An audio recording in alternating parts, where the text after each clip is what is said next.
నిన్ననే చెప్పాడు.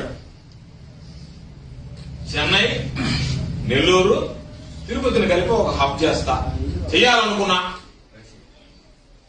మనం పోయినప్పుడు కుప్పం, చిత్తూరు, బెంగళూరు ఒక హబ్ చేయాలనుకున్నా.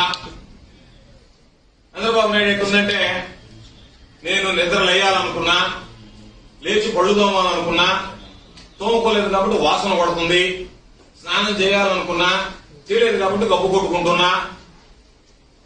అన్ని అనుకున్నా అని నువ్వు అనుకున్నటువంటివి ఎందుకు చేయలేకపోయావు చెప్పాలి. రాజకీయాలకు వచ్చి కొత్తగా ఒకటి అడగటం లేదు. నీకు విశిష్టమైనటువంటి పరిపాలన అనుభవం ఉందంటున్నావు.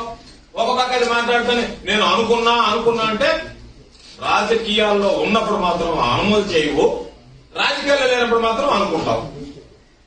అందుకనే కదా జనాలు నిన్ను దూరంగా పెట్టేది.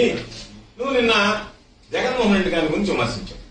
సరే, రకరకాలైనటువంటి నీ కడుపు